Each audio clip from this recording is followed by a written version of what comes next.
जो दिखाई देता है क्या वो सच है?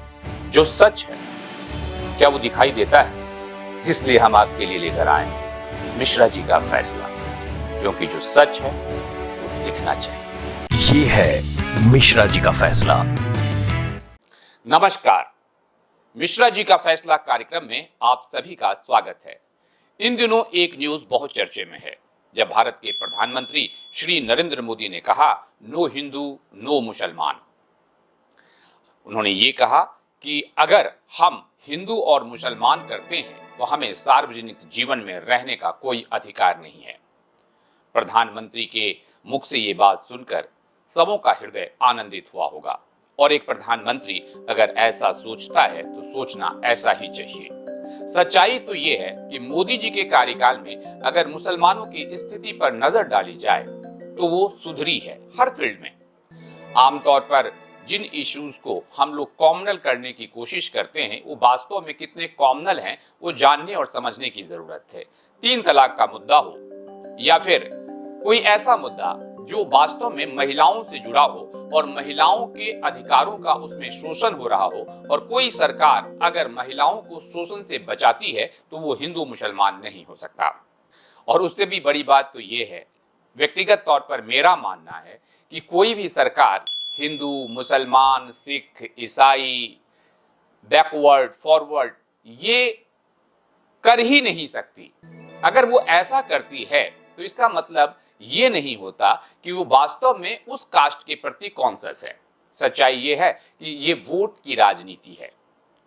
अगर आज आप कनाडा को देखें तो कनाडा में भी जो सरकार है चुनाव के टाइम में खालिस्तान का मुद्दा उठाती है। उसे कुछ न लेना है न देना है, लेकिन कुछ खालिस्तानी समर्थकों का कनाडा में वोट लेने के लिए खालिस्तान का मुद्दा।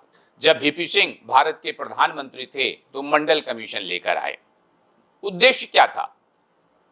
मंडल कमीशन लाकर क्या भारत के ओबीसी के प्रति उनके हृदय में असीम श्रद्धा थी? नहीं, उन्हें मालूम था कि उनकी सरकार एक कमजोर सरकार है, तो एक ऐसा मुद्दा लेकर आ जाएं जिसके ऊपर कोई कुछ बोल नहीं सकता। हर सरकार की नीति ऐसी ही होती है। कांग्रेस अगर प्रो मुस्लिम होती तो तकरीबन 55-60 साल तक कांग्रेस की सरकार हिंदुस्तान में रही तो मुसलमानों की स्थिति में बहुत सुधार हो गया होता। क्या ऐसा हुआ? आप 55-60 साल की कांग्रेस के राज्य में मुसलमानों की हर चीज पर ध्यान दें, उनके लिटरेसी रेट, जॉब में उनका जो पार्टिसिपेशन है, ईच एंड एवरीथिंग, उनका एजुकेशन, आप पाएंगे कि भारत के सभी वर्गों में मुस्लिम सबसे ज्यादा पिछड़े हुए हैं। तो कहने का हमारा मतलब यह है कि सरकार जो होती है लोकतंत्र में, उनका मतलब किसी जाति से नहीं होता। आप बिहार में जाएं, बिहार में लालू जी अपने आप को ओबीसी और मुसलमानों का एक प्रणेता के रूप में दिखाते हैं, लेकिन जब चुनाव का समय आता है तो क्या टिकट उन सबको मिल पाता है या कुछ लोगों तक सीमित रह जाती है?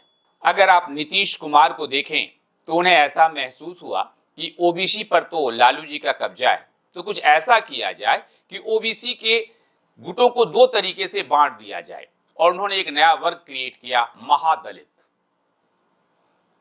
अब महादलित को यह फील होगा कि नीतीश जी हमारे नेता हैं, कुर्मी नेता वो हैं ही, महादलितों को साथ लिया, मुसलमान के कुछ वर्ग उनके साथ हैं, तो एक महत्वपूर्ण नेता के रूप में अपने आप को स्टैब्लिश कर लिया। हर सरकार इसी प्रकार की नीति को प्रमोट करती है। आज जो ऑपोजिशन है, खासकर कांग्रेस की मैं बात करना चाहता हूं, वो मुख्य रूप से इस बात की बात कर रही है कि जिसकी जितनी संख्या हो उसका उतना रिप्रेजेंटेशन हो। आज अचानक 70-75 साल बाद कांग्रेस को ये याद क्यों आई? उस हिसाब से तो 14% रिप्रेजेंटेशन मुसलमानों का 1947 से 2014 तक होना चाहिए था। क्या ऐसा हुआ? नहीं, हो ही नहीं सकता, क्योंकि सरकार का सिद्धांत बड़ा साफ होता है कि हमें एक सिस्टम चलाना है, हम कैसे सरकार में बने रहें, इसके लिए वो काम करती है। भाजपा सरकार को लगा कि अगर हम कुछ काम फॉरवर्ड कास्ट के लिए कर दें तो फॉरवर्ड कास्ट का वोट हमारे पास फिक्स हो जाएगा। उन्होंने इकोनॉमिक रिजर्वेशन कर दिया फॉर फॉरवर्ड क्लास।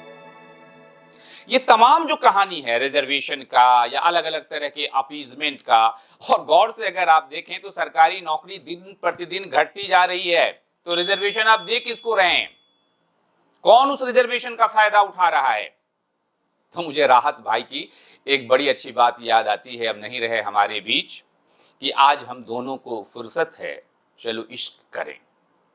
आज हम दोनों को फुर्सत है, चलो इश्क करें। इश्क दोनों की जरूरत है, चलो इश्क करें। आज हम दोनों को फुर्सत है, चलो इश्क करें। इश्क हम दोनों की जरूरत है, चलो इश्क करें। मैं हिंदू, तू मुसलमान, वो सिख, वो ईसाई, अरे ये सियासत है, चलो इश्क करें। तो आप जब कोई भी निर्णय ऐसा लेते हैं, चाहे वो हिंदू हो, चाहे वो मुसलमान हो, चाहे वो ओबीसीज हो, या शेड्यूल कास्ट हो, या शेड्यूल ट्राइब हो, तो सबसे महत्वपूर्ण सवाल ये आता है कि आपके एरियाज के लिए, आपके भविष्य के लिए, आपके स्वास्थ्य के लिए, आपके आर्थिक स्थिति के लिए ये सरकार क्या कर रही है, या कोई आने वाली सरकार क्या करेगी। जो अपेक्षा आपकी सरकार से पूरी हो गई, 55-60 साल तक कांग्रेस की जो सरकार रही, क्या आप ये सारी अपेक्षाएं पूरी कर दी? तो कुछ इस तरह का अगर विश्लेषण करके आप अपने रिप्रेजेंटेटिव को चुनते हैं, तो आपको उस वक्त का और उस इलेक्शन का फायदा होता है। कहते हैं कि भाजपा ने राम मंदिर बना दिया। जब मैं गौर से देखता हूं तो देखा कि जो मस्जिद, बाबरी मस्जिद है टूटी, उस वक्त प्रधानमंत्री नरसिम्हा राव थे। जब राम मंदिर का ताला खुला तो उस वक्त भारत के प्रधानमंत्री राजीव गांधी थे, और उन्होंने भी बहुत राम प्रेम में ऐसा नहीं किया। उन्होंने कुछ ऐसे फैसले लिए जिससे उनको ऐसा लगा कि भारत का हिंदू समाज हमसे थोड़ा खफा है, तो कुछ ऐसा कर दें जिससे उनके हृदय में भी प्यार आ जाए। तो बात राम भक्ति की नहीं है। जितना विरोधी मुसलमानों का कांग्रेस है, उतना ही विरोधी मुसलमानों का भाजपा भी है, और जितना हितकर या जितना फायदा पहुंचाने वाला हिंदुओं के लिए भाजपा है, उतना ही फायदा पहुंचाने वाला हिंदुओं के लिए कांग्रेस भी है। महत्वपूर्ण सिर्फ ये है कि कौन सी नीति, कौन सी बातें उन्हें सरकार में बनाए रखती है। खैर, ये तो था हमारा विचार। आपके विचार क्या हैं? आप हमें जरूर कमेंट्स कर भेजें, क्योंकि आपके विचार हमें इस योग्य बनाते हैं कि हम अपने कार्यक्रमों में उन्हें शामिल कर पाएं। ये है मिश्रा जी का फैसला। आप सबसे अनुरोध है कि हमारे इस चैनल को लाइक करें, सब्सक्राइब करें। आपका ये कार्य हमें उत्साहित करेगा।